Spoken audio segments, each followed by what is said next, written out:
పైన అమ్మవారు కిందకి అమ్మవారు అని అన్నారు. మరి అదే అమ్మవారిని తీసుకొచ్చి ఈ రోజు ఎంపీ పదవికి పోటీ చేస్తున్నారు.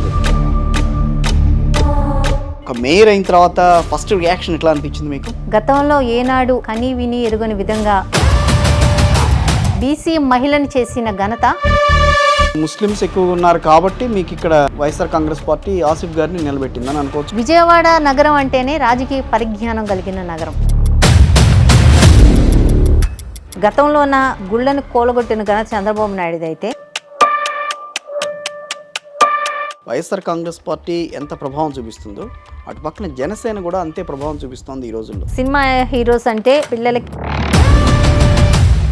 ఉంటే గింటే వాళ్ళు ఉంటారు కానీ పెద్ద తలకాయలు. సిట్టింగ్ టీడీపీ ఎమ్మెల్యేని కాదనే మీరు చేశారా డెవలప్మెంట్? చేసాం, 100% చేసాం. ఎందుకు చేయలేము సార్? వీళ్ళు అరాకుర్రా చేసిన పనుల వల్ల ఈ రోజు కొండ ప్రాంతంలోన ఏదైతే ఈ పందికొక్కులు కానీ ఎలకలు కానీ ఉన్నాయి ఇవి తవ్వేస్తున్నాయి. అమరావతి క్యాపిటల్ కాదు, అమరావతి పక్కనే ఉన్న విజయవాడ, దాని మీద పెద్దగా దృష్టి పెట్టదు జగన్ గవర్నమెంట్. అమరావతి క్యాపిటల్ గా పెట్టుకున్నారు గత 5 ఏళ్ల కాలంలోన. విజయవాడ నగరంలోన 64 డివిజన్లలోన మీరు వచ్చిన తర్వాతే సాధించగలిగారని అంటారా? ఆ క్రెడిట్ మీరు వేసుకోగలరా? అందరం కలిసి సాధించుకున్న విజయం. ఎవరికి వాళ్ళు వేరువేరుగా పోటీ చేస్తారు. ఇప్పుడు ముగ్గురు కూడా కూటమిగా పోటీ చేస్తారు. కూటమిగా పోటీ చేసిన కట్టకట్టుకొని వచ్చిన చివరి టైంలోకి వచ్చేసరికి తారుమారయ్యే అవకాశం కూడా ఉందని అంటున్నారు.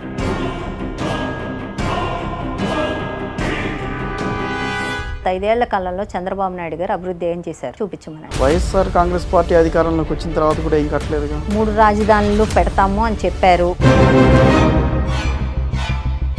వాళ్ళు ఎక్కడికి వెళ్ళి ఉద్యోగాలు చేస్తున్నారు? మళ్ళీ హైదరాబాద్ వెళ్ళి ఉద్యోగం, లేకపోతే బెంగళూరు వెళ్ళి ఉద్యోగం చేస్తారు. చంద్రబాబు నాయుడు చెప్పేది ఏంటంటే హైదరాబాదు, సికింద్రాబాదు. అదే రేవంత్ రెడ్డి గారు ఎవరెవరి హయాంలోనే ఏమేమి వచ్చినాయని ఆయన శిష్యుడే. మళ్ళీ జగన్మోహన్ రెడ్డి గారు వస్తేనే ఈ విద్యా వ్యవస్థ అన్నది ఇంకా ముందుకెళ్తుంది. నమస్తే మేడం. నమస్తే. భాగ్యలక్ష్మి గారు, ఒక మేయర్ అయిన తర్వాత ఫస్ట్ రియాక్షన్ ఎట్లా అనిపించింది మీకు? ముఖ్యంగా మనం చెప్పుకోవాల్సింది ఏంటంటే జగన్మోహన్ రెడ్డి గారు మహిళలకు ఇస్తున్న ప్రాధాన్యత. ఈరోజు ఎంతోమంది ముఖ్యమంత్రులుగా ఆంధ్రప్రదేశ్కి వచ్చినారు కానీ గతంలో ఏనాడు కని విని ఎరుగని విధంగా ఈరోజు మహిళలకి అవకాశం అన్నది జగన్మోహన్ రెడ్డి గారి దగ్గర మాత్రమే, ఆయన పరిపాలనలో మాత్రమే మహిళలకి న్యాయం జరిగిందన్నది మనం గంటాపదంగా తెలియజేసుకోవచ్చు. ఎన్నో హామీలు ఇవ్వటం కానీ హామీని నెరవేర్చకపోవటము ఇదే మనం గతంలోన చంద్రబాబు నాయుడు గారి దగ్గర కానీ తెలుగుదేశం గవర్నమెంట్లో కానీ మనం చూసిన విధానం. కానీ ఏ రోజు కార్పొరేషన్ కానీ పంచాయతీలు కానీ 50% రిజర్వేషన్ పెడతాను అని ఆయన ఎలక్షన్ ముందు ఎక్కడా చెప్పలేదు.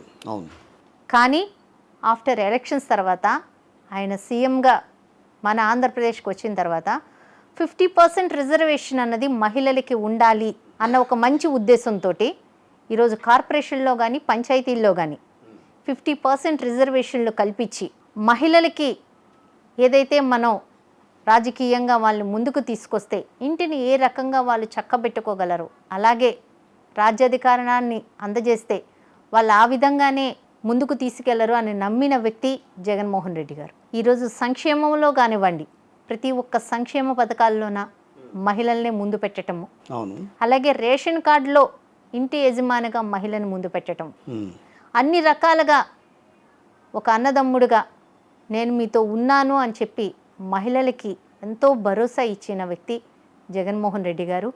ఆయన పరిపాలనలోన నేను ఈరోజు ఒక కార్పొరేటర్గా గెలిచి విజయవాడ మేయర్గా చేయటం అన్నది ఒక బీసీ మహిళగా నాకు చాలా గర్వంగా ఉంది. మీ పేరు ప్రకటించిన తర్వాత ఎట్లా ఫీల్ అయ్యారు? First of all Vijayawada city అన్నది ఓసీ జనరల్. అవును.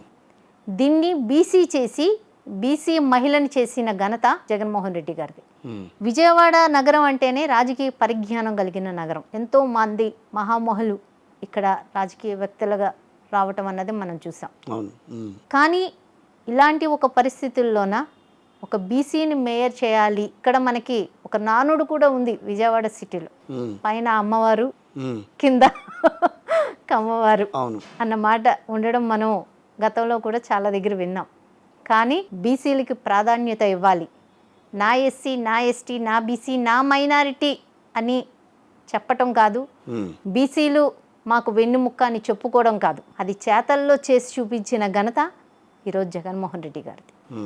ఆ రోజు రాజశేఖర రెడ్డి గారి హయాంలో ఒక ఎస్సీ మహిళ, ఒక మహిళ ఆ రోజు మనకి హోమ్ మినిస్టర్గా అయితే, ఈ టర్మ్లో జగన్మోహన్ రెడ్డి గారి హయాంలో మాత్రమే 2 ఎస్సీ మహిళలు మనకి హోమ్ మినిస్టర్గా చేయటం జరిగింది. గతంలో ఏనాడు హోమ్ మినిస్టర్ అన్నవాళ్ళు మహిళల్ని పెట్టిన నేపథ్యం ఏనాడు లేదు. ఆ రోజు రాజశేఖర రెడ్డి గారు ఇచ్చారు మహిళలకు అవకాశం. ఈరోజు మళ్ళీ జగన్మోహన్ రెడ్డి గారి హయాంలో ఏ రకంగా చూసుకున్నా మహిళలకి ఈరోజు చైర్మన్లో కానివ్వండి, డైరెక్టర్లు కానివ్వండి, సర్పంచ్లు కానివ్వండి, ఎంపీటీసీ, జెడ్పీటీసీ, ఎంపీపీ, అలాగే కార్పొరేటర్స్, మేయర్స్, డిప్యూటీ మేయర్స్, ఏ రకంగా చూసుకున్నా కానీ పూర్తి స్థాయిలో మహిళలకి న్యాయం జరిగింది అంటే అది జగన్మోహన్ రెడ్డి గారి మూలానే అని నేను చాలా గర్వంగా తెలియజేస్తున్నాను. అలాగే ఆయన పాలనలో నేను మేయర్గా చేయటం నాకు ఇంకా గర్వంగా ఉందని నేను తెలియజేస్తాను. మీకు ఎటువంటి సూచనలు చేశారు మేయర్గా ఎన్నికైన తర్వాత? ట్రాన్స్పరెన్సీగా ఉండాలా, డెవలప్మెంట్ మీద దృష్టి పెట్టాలా, అందరినీ కలుపుకొని వెళ్ళాలా. ఎక్స్పెక్ట్ చేశారా మేయర్ పదవిని? లేదండి, ఎక్స్పెక్ట్ చేయలేదు. ఈవెన్ మేము ఎక్కడ ట్రై కూడా చేయలేదు. మేము మేయర్ అవ్వాలి, మేయర్ అయిపోవాలన్న ఉద్దేశం కదా ఈ నియోజకవర్గంలో ఉన్నారండి. ఈ నియోజకవర్గం అని కాదు, 3 నియోజకవర్గాలకు కలిపి మేయర్ కాబట్టి బీసీ మహిళలు అంటూ ఉన్నారు కానీ ఎందుకు నా పేరు సజెస్ట్ చేయాలి అని సీఎం గారికి కానీ, అలాగే మా నియోజకవర్గానికి ఎమ్మెల్యేగా ఉన్న వెల్లంపల్లి శ్రీనివాసరావు గారు ఆ రోజు దేవాదాయ శాఖ మినిస్టర్గా ఉన్నారు, ఆయన కానీ, అలాగే దేవినేని అవినాష్ కానీ, మల్లాది విష్ణువు గారు కానీ 3 నియోజకవర్గాల నుంచి వాళ్ళు నన్ను ప్రతిపాదించినారో లేకపోతే సీఎం గారే డైరెక్ట్గా వేయటం జరిగింది. అలాగే వెల్లంపల్లి శ్రీనివాసరావు గారు అన్నవారు, ఆయన నాకు గురువుగా నేను తెలియజేసుకుంటున్నాను. రాజకీయంగా నన్ను బయటికి తీసుకొచ్చింది నా హస్బెండ్ నరేంద్ర గారు, అలాగే వెల్లంపల్లి శ్రీనివాసరావు గారు. వీళ్ళిద్దరు మూలానే నేను రాజకీయంగా నాకు మోరల్ సపోర్ట్ ఇచ్చి నన్ను బయటికి తీసుకొచ్చారు. మేయర్ సీఎం గారు వెల్లంపల్లి శ్రీనివాసరావు గారి ఆధ్వర్యంలో నేను మేయర్గా విజయవాడ నగరానికి రావటం. సో కార్పొరేటర్ తర్వాత మేయర్. సో మేయర్ తర్వాత కార్పొరేటర్, ఫస్ట్ టైం కార్పొరేటర్, డైరెక్ట్గా మేయర్ తర్వాత టార్గెట్ ఎమ్మెల్యేనా లేకపోతే ఎంపీ అనుకుంటున్నారా? లేదండి, ఇదైతే మనకి ఇప్పుడు ఎలక్షన్స్ వచ్చేసినాయి కదా, ఆ టికెట్లు కూడా ఖరారు అయిపోయినాయి. ఈ ఎలక్షన్స్ కాదు, నెక్స్ట్ 100% అట్లాంటి ఆలోచనలు ఉన్నాయా? 100% అన్న ఏది సూచిస్తే అది చేస్తానండి. జగన్ అన్న ఏది చెప్తే అదే, జగన్ అన్న ఏం చేయమంటే అదే చేస్తాను. అందులోనే బేసికల్గా ప్రాపర్ ఇక్కడ కాదు, శ్రీకాకుళం నుంచి వచ్చారు. సరే హస్బెండ్ ఇక్కడ కాబట్టి మా అత్తవారి రీతి ఇక్కడ వెళ్ళి. సో కానీ ఆ నేటివిటీ లేకపోయినా ఇక్కడ మిమ్మల్ని మేయర్గా ఎన్నుకోవటం అనేది కొంచెం అంటే ఆలోచించదగ్గ పరిణామం. అది అనిపించిందా ఎప్పుడన్నా? ఒక కార్పొరేటర్ అవును సార్, కానీ ఒక మేయర్గా మిమ్మల్ని ప్రొజెక్ట్ చేయాలన్న ఆలోచన, అంటే స్థానికత అన్న అంశం అనేది అక్కడ పెద్దగా ప్రభావం చూపించాల, టు బి ఫ్రాంక్. కానీ మీరు ఇక్కడున్న వ్యక్తికి మీరు భార్య కాబట్టి మిమ్మల్ని స్థానికంగా మిమ్మల్ని కూడా గుర్తించారని అనుకోవచ్చు. ఆ యాంగిల్లో మనం ఆలోచిస్తాం. సో మీకు ఒక్కసారిగా మేయర్ పదవి స్థానికం కాదు అన్న ఆలోచన ఇలాంటివి ఏమన్నా వచ్చినాయా మీకు అక్కడ?